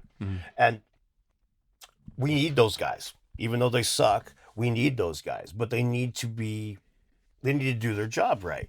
The double blind test, the single blind and the double blind test were both invented as means of debunking pseudoscience. Okay. Like mesmerism was one of the things, and they show up at this deal and there's all these waters that have been marked that some of them are, if you know how mesmerism is supposed to work, right, where they dilute different water into different amounts, and so some of these should be magic water and some of these shouldn't, and they did a double blind test, and this is a big deal. We use double blind test all the time now, and the inspiration to create the double blind test was to debunk pseudoscience. And instead nowadays they don't do that. They just say that's racist. That's regressive. That's homophobic. And it's like, well, dude, just shut up. Unless, I mean, sometimes it's the answer. Sometimes it actually is. Like if somebody's position is out here saying, this black people are ruining society. Well, yeah, okay, that's racist. But when we're talking about big rocks, and you're like, the place that you're talking about big rocks happens to have dark people, and you're saying that the Atlanteans might have built it, ergo you're racist. It's like, and that is the argument, by the way, if you're not aware, that the entire argument is Egypt is a place that wasn't white, and that's why you're saying you don't say that about the United Kingdom. You don't say Hadrian's Wall was built by a bunch of dark people, do you? But that whole argument is is so lazy, and it's so silly. Like I could just flip it back on them. The genes that make white people weren't supposed to have been around till about 8,000 years ago. Up until Mm. then, we all had a higher melanin count, and we had darker skin, Mm. and that's why Flint Dibble and all the rest of these archaeologists say that there was no Atlantis, because that was supposed to have been 12,000 years ago, 4 full thousand years before white people were said to exist. So if there was no Mm. white people in Flint Dibble's mind, there could be no civilization. Now, see how Mm. shitty Mm. and how stupid and how convoluted, but now Flint It's Dibble's the race. lazy. And we could be getting a double blind out of this. We could be getting an innovation, a new way to challenge bad ideas. Instead, Mm. that's racist. Mm. Yeah. So what is it just going to take a bunch of just more discoveries to resolve this? Is it going to take Oh. Piers Morgan and people with a big platform to get you on and finally have a debate? Because it seems like people don't even want to have a debate. They either No. call you racist, or they ignore you, or they just ignore the fact you want to have a debate. I think speaking about Atlantis, I spoke to Michael Donnellan about maybe 2 months ago He's a good and guy. watched his work. Oh my God, his work is incredible. Have you Yep, have you yep, watched his yep. series? And Yeah, oh my God, I know you've spoken to him as well. Yes. Yeah. Yeah, I've got I mean, the whole series. Atlantis is real, or something's there, and Yeah. it lines up with a lot of other stuff about Atlantis. I really want to go out there and go Me scuba too. diving with him and see it for myself. Yeah, have a big scuba diving trip. Well, what is it going to take then? What is it going to take for people to start taking you more seriously? Is it just going to get to the point where people realize that you've got quite a big platform? A lot of people that you speak to and that are in your sphere have a big platform. I know you do these big conferences and people are interested. Is it just a shift that needs to happen? I honestly think what's going to have to, the way things are moving right now, we're in a spot where it's becoming, while everything else is being, like, it seems like everything else is getting more and more polarized. There's certain areas in pop culture that are going the opposite direction, and this is definitely one of them. The whole idea of, you can see it in Ancient Apocalypse Season 1 and Ancient Apocalypse Season 2. There's a difference in the tone that's more... Graham sounded a little bit more like the skeptic than he does the dreamer at times. And I don't think that was by mistake. It's, I love rap. I love country. I do not like trap country. But I can say that I do like seeing the white trash and black trash get together and make some music, right? This is a fundamental, this is a grassroots healing of the society or whatever. So, like, I see that a lot with the Pyramidiot stuff. There's a lot more people that are don't do the ancient high tech thing, but they definitely are believing in a lot more cultural contact than before. I mean, even just simple things like Göbekli Tepe. It really, if you're, how old are you, Tom? Sorry, I'm not. I'm 28. Okay, then yeah, this will be. I'm old enough to remember. Oh my gosh, back when they called them Pokemans. But they, the way that things have changed over the years, to where, like, it didn't used to be that people were so accepting of, how do you put it? People are a lot more accepting nowadays of ideas that they weren't accepting of 10 or 20 years before. It's like the things that would be like, you'll see Christians now, and I don't just mean like gay marriage and stuff. You'll see Christians just being less hardcore fundamental. You see there isn't, despite the handful of guys like Professor Dave, there isn't this just nut job, huge cottage industry of atheists out there screaming at the Christians. Even the political pundit shit seems to have, like, tapered off quite a bit, even though that stuff's going crazy right now. But the politics side, but it just seems like as a culture, that's basically to circle back to where you were asking me to begin with. Sorry to be all convoluted, but it seems to me like we need to find a way to unite that that Einstein and that mathematician. We need to get this is we conquered the damn planet as a species with all these different parts of our psyche. And I think Mm, that these are two very big parts. You need a dreamer, and then you need somebody to pull them back down to the rock and say, okay, that's a mm, good dream, but let airplanes are a cool idea, but we have to actually make it work. You can't just like dream it up and make it happen. So mm. Yeah, yeah. Something I've heard you speak about a fair bit is that a lot of people who talk about this and maybe discredit it. I saw something the other day. The amount of AI shit that I see online. There was something. It was like the Nile was flooded, and then like the water went down in the Nile, and there was a big ancient statue that was found. And so I went and Googled it because most people don't Google things nowadays. And I was like, that's entirely not true. It's entirely made up. It was an AI video.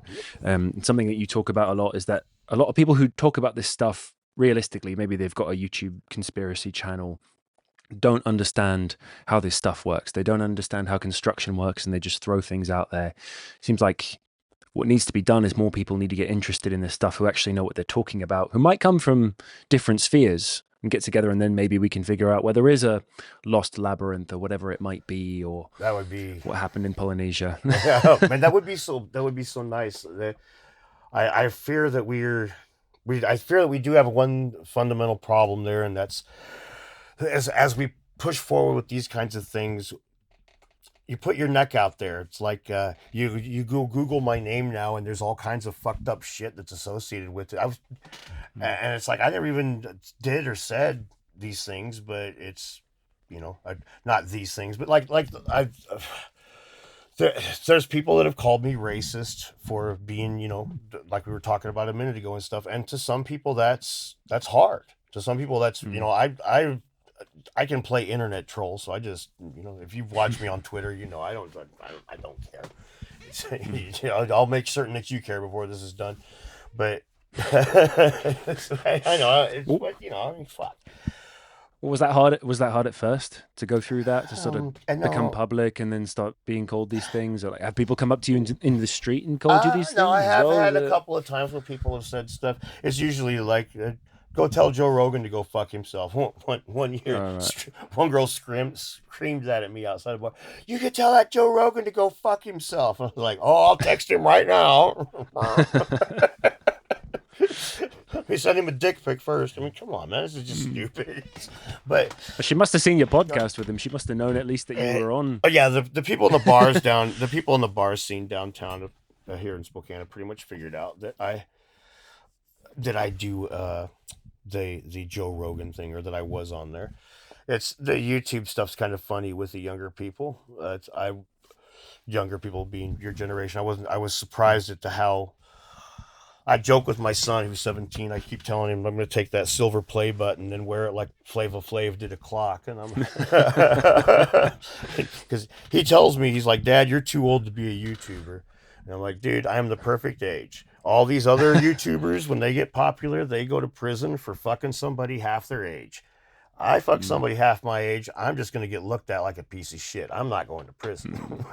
mm, It's terrible, but mm. it's a joke. So yeah, where do all the racism comments come Uh, from then, other than obviously the Egypt thing? Is it But is it across everything you do? well, no, it's always because of that. It's always because Mm, of the association. That's how they get. Graham Hancock is racist because of associating with Ignatius Donnelly, who's an old 1800s politician who was an Atlantis hunter, and Graham cites him heavily. And Ignatius Donnelly, by modern standards, was a racist. Now, this is one of the funniest things about these assholes. The archaeologists that get all crazy left wing ideological with it. They say that Ignatius Donnelly was an abolitionist, and he was a suffragist, women's mhm, suffrage, right? mm, He was pushed on both. But in his day he was a progressive. mhm, However, he was like most white people in those days. It was pretty racist on like a fundamental level, and I don't just mean white people. It was everybody. It was the culture of the time where it was, black people are subservient to white. That was a very common idea. And Ignatius Donnelly had this belief, and he translated that into Atlantis, and it uses the biblical races of coming from like Noah's kids, and so it gets all crazy. But that's where you get the term Semite, is from Noah's son Sam, and then Noah's son Ham. And the Hamites, that was where the blacks came from, and according in the Bible, it says that this is according to their ideology, right? And the Bible, but in the Bible, it does say that like Ham's kids are going to be the slaves of the other one's kids. So this was used to justify slavery. This is the reason I bring that all up. Now, Ignatius Donnelly puts this in his book on Atlantis, the antediluvian world, and then his next book, which is like Ragnarok, Fire and Ice, or some such shit, but it's talking about exactly this: white Atlantis, and so these races being lesser than white people, and all this. So this is used to demonize, because Graham then cites some of the things that he said, and Graham doesn't go out of his way and say, oh, by the way, this guy from the 19th century was a raging fucking racist, because Graham, I guess, just assumed that anybody who knows how to read would know this. But they all use that and say, well, Graham's citing Ignatius Donnelly, that's why he's a racist. But then you go and look at what archaeology was doing at the same time. Ignatius Donnelly writes this book, and at the same time, archaeologists are starting the mound builder, or the noble savage myth. They're and rounding up Native American artifacts. And hell, there's a one account where a woman goes to the Smithsonian Institute in like 1940 something, and she's a Native American woman, and she sees her grandfather's grave goods that she watched him get buried in when she was like 5 years old. So it's like, so I mean, they talk about which one of us was racist. It's like the Flint Dibble taught for Dartmouth University through Zoom during COVID and stuff, right? Dartmouth University recently got in trouble, not just for being in violation of the Native American Graves Protection and Repatriation Act, NAGPRA, which is, basically nobody's supposed to have Indian bones but Indians. All right. So Dartmouth got in trouble not only for having these Indian bones, they got in trouble for them being used as a teaching aid in class. All right. And they still haven't fully repatriated everything there yet. Kansas University, which is where John Hoops, who is Graham Hancock's biggest archaeologist critic, it's the guy that Graham originally wanted to debate even. John Hoops teaches for that Kansas University, and they're in violation of NAGPRA to the point where the Native American student body protests them every year. But John Hoops doesn't have time for that. He's too busy arguing with people like me on Twitter. It's like, I mean, it's pretty fucking gross, really. They manipulate Wikipedia. That's a big thing of what John Hoops does. Is him and Flint will get together and game Wikipedia, and that's where I end up feeling and sounding like some conspiracy nut. But it's like he's proud of it. You go look at this page, and he talks about, yes, I edit these. The Younger Dryas impact hypothesis, which is the idea of a comet coming down and basically kicking off the Atlantis thing. John Hoops edits that page heavily. And my friend Mark Young, who is an archaeologist who is on the Comet Research Group, he's part of the Younger Dryas impact hypothesis team. John Hoops has banned him from the Wikipedia page. But John can comment there. And it's like the Wikipedia page. It's not some rando weird page off. It's the main place most people are going to go to get their info if they don't know anything, and they're calling the narrative that hard. It's gross. Sorry, I could soapbox about that forever. Sorry. No. You think for all the Wikipedia editing and all the Twitter X debating that you do, Twitter fighting, that he'd just sit down and debate you, and that would save him so much time and energy. But yeah, well, I guess what distinguishes, because I guess the term is like alternative history, the alternative history lot from everyone else is are genuine archaeologists scared to say anything that might, make your claims valid, otherwise they'd be thrown in your group? Or like what What separates the two, and You know, why aren't mainstream people talking about it? that's another good question. I when I first started off doing this, I was a lot more accepted by the archaeologists than I am now. A lot more. Me and Flint Dibble were friends, like not buddies, but we talked. I got along well with so many archaeologists that my first Patreon supporter was an archaeologist, right? Um, I got along well with them, but that changed when the first big one came when I challenged the racism narrative, and I put out a video that went into detail as to what they said that the Society for American Archaeology wrote a letter to Netflix trying to get Ancient Apocalypse deplatformed. And in that letter, they lied. Basically, they outright bullshit the story of the origins of modern day Atlantis hunting. So I made a video calling that out, and it was ignored. Finally, when I pushed the buttons, I was like, hey guys, somebody needs to say something here. It was Flint Dibble himself who said that it wasn't a big deal to him because basically things were the same, even though everybody knows Atlantis hunting's racist. And so that was the first one. But then when I called out Flint for lying on the debate, that was it. At that point, what in my mind scientists should have been doing, I shouldn't have had to have done that. Some archaeologists should have stood up and said, hey, I don't like Graham Hancock either, boys, but you got to play above the table, and this is not how you do it. But that's not what happened. Instead, they just let Flint. And there's moments where it's so clearly obvious, like when the racism thing, when Joe asks him and says, like, well, did you say this about the racism? And Flint's like, no, I didn't say that. Well, yeah, I did. Well, no, I didn't. Well, yeah, I did. Well, no. It's like, if I remember right, he said he wanted Graham to.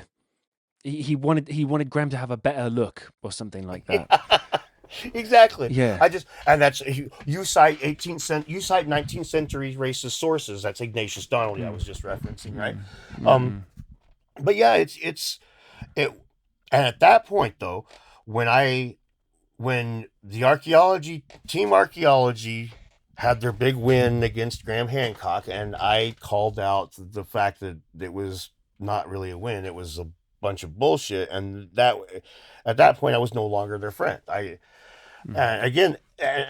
was friends with a lot of these guys. I had videos planned out with them and stuff. If you look at some of my earlier videos, I've got archaeologists from Twitter that are like, here's my buddy so-and-so, and here's my other buddy. So I just use them as stock picks. I'm going to use an archaeologist to do sifting the screen. I'll use JT over here. That shit's long gone, and that was all because of this. Another thing to really quickly that changed when the debate happened, I was doing the research for the metallurgy thing, and I talked to a scientist. It's an ice core specialist, and Dr. Peter Neff, and he told me how they track the ice core stuff and how they track metallurgy in the ice cores. I used the data I got from him and put it in my video.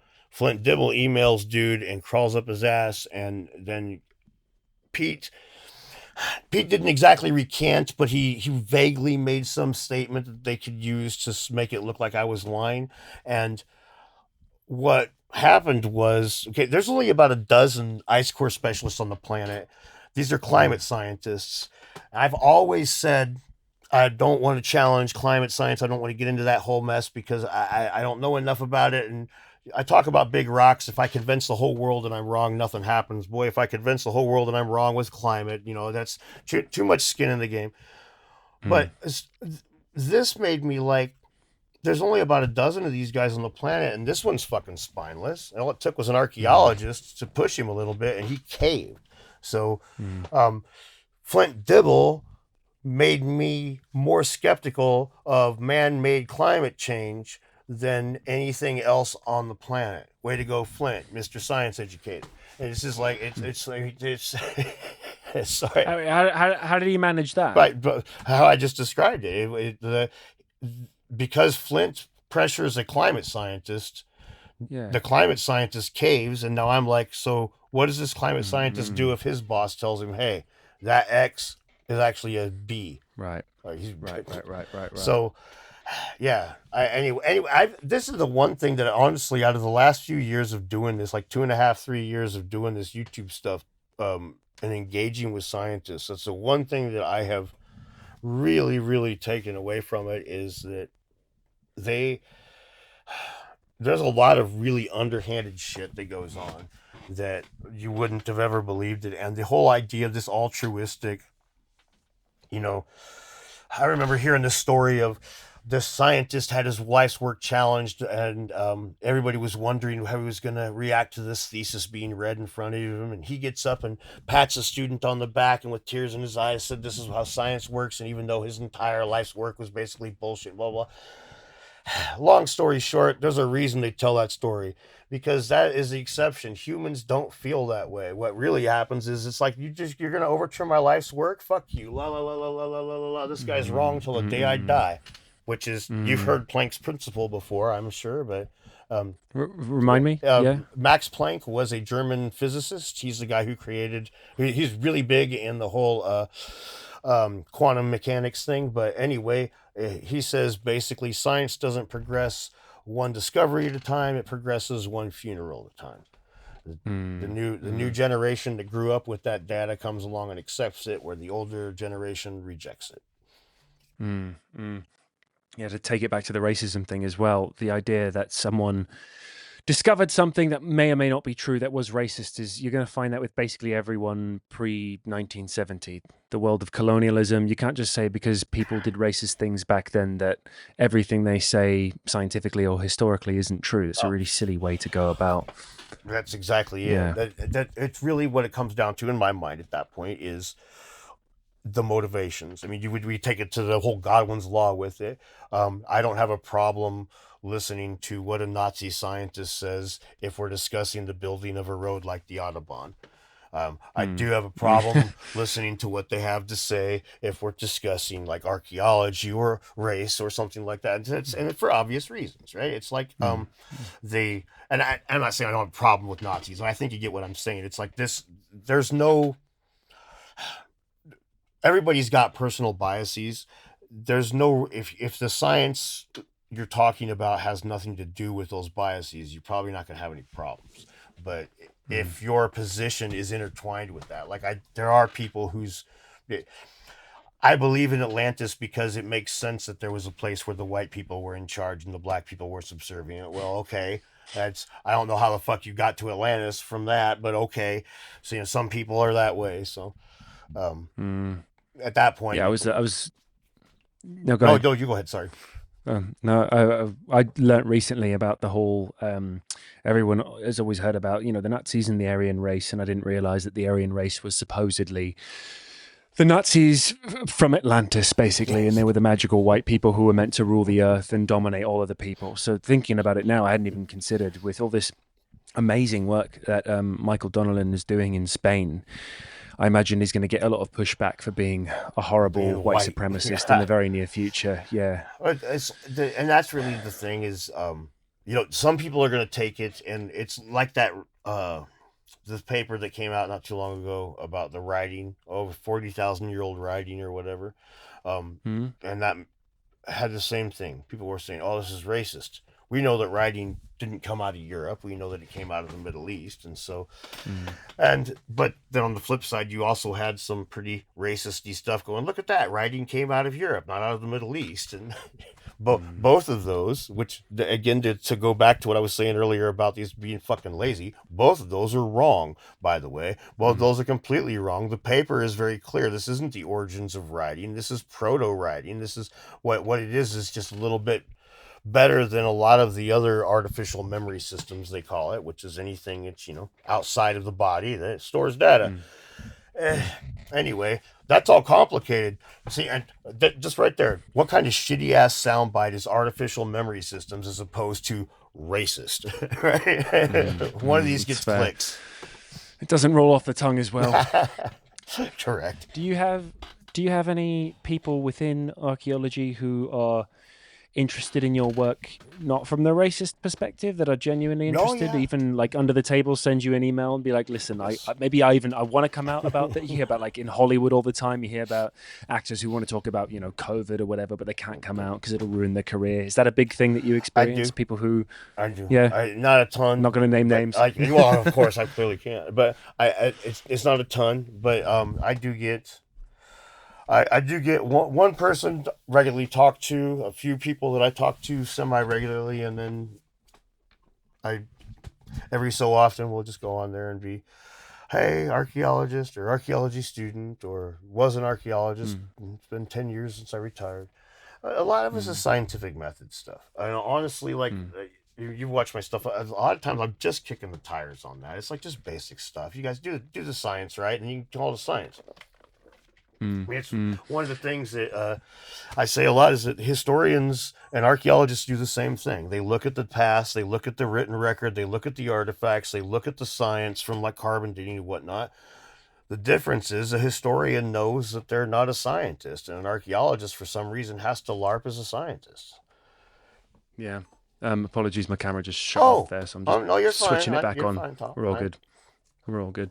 Um, Uh, so yeah, what is the next phase for you then? well, You're going to Arizona. You're not yes, moving I'm to just gonna Arizona. You're going say, to Arizona. yes, I'm almost over being sick. You can probably still hear it in my throat, and you can definitely see on my face because I never sleep anymore. Not never, but I'm not getting enough.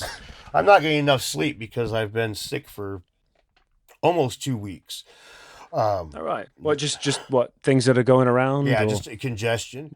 mm, But that's why all I've been smoking for the reefers is the vape pen, and my voice is almost back, back to 100%. But yeah, I'm going to be in Arizona May 1st through 3rd, for the Quest for Ancient Civilisations conference, and this is going to be a great thing. There's going to be a bunch of people there. We have um, David Hatchett Childress. We're going to have Mike Collins. We're going to have my dumbass. Oh man, I'm trying to remember everybody who's going to be there. The lineup's changed a little bit. There's that one guy, Randall Carlson, and oh yeah, I've got tickets on my page for sale that are in the VIP section with me and Randall, and they're a few bucks less. It's like $250 plus tax, and for 3 days of a bunch of us yabbering and stuff. And those, I'm going to the coast between now and then to finalize, not fun, to get a whole lot more research done. On the elongated skulls and in the Pacific Northwest, the hidden side of things. Like while this cover up is being covered up, there's I live close and I've got some leads and I've got some contacts, and as silly as it is, the more popular I get on the internet and the more people that hear about me, the more doors open in the world. So, um, hmm. instead of looting some elongated skulls, I'll go film some crazy shenanigans. But Well, you might loot a couple, but nobody needs to know. but coming down to Sedona, Arizona, and checking it out, May 1st through 3rd, it'll be a lot of fun. And yeah, uh, these kinds of events I think are really important because it allows for these meetings of the minds with guys like myself and Billy Carson, that we look at things Hmm, way fucking different. I mean, hmm, couldn't be more night and day different when it comes to Anunnaki, when it comes to ancient high technology, hmm, and at the same time, we can sit down and find some common ground, find respect for each other, and just like we were saying earlier, you can peel ideas from people that you have nothing else in common with. It's hmm, like, and there's power there, man. I mean, it sounds kind of like all hokey or like hoopy, like I'm a social media speaker, but seriously, there is power in like embracing something that you learn from somebody else that you wouldn't normally, and like figuring it, if it works and it incorporates, man, it's like I don't know how else to put it. I think you get what I'm saying. yeah. Well, if nothing else, you're moving the conversation forward, and I think it's just a matter of time until people have to start debating you who Oh, don't want to. yeah, yes. Dave Farina is going to have to. He will have to eventually debate me. The fact of the matter is, his position on carbon dating is wrong, and what he said on that paper was wrong, and the thing is, his that the whole point was his position on archaeology being a science is wrong, and Hmm.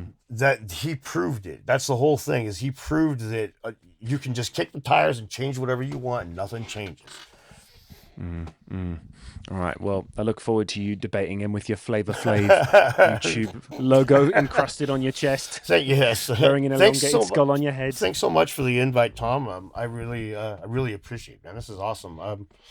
No, thanks. Yeah, no, like I say, I've been watching your stuff for a long time, so it's a pleasure to get to pick your brain for a little bit. I hope I didn't babble too much. I tend to babble a lot at these things when it's just two people, but it's the one thing everybody says is they're like, sorry for speaking too much, and it's like, we're literally here to have a podcast. Okay. What else could you possibly do? Awesome. Well, thank you, because that's cool. I try. You do it well. Thanks. Amazing. Thank you so much, man. Thank you.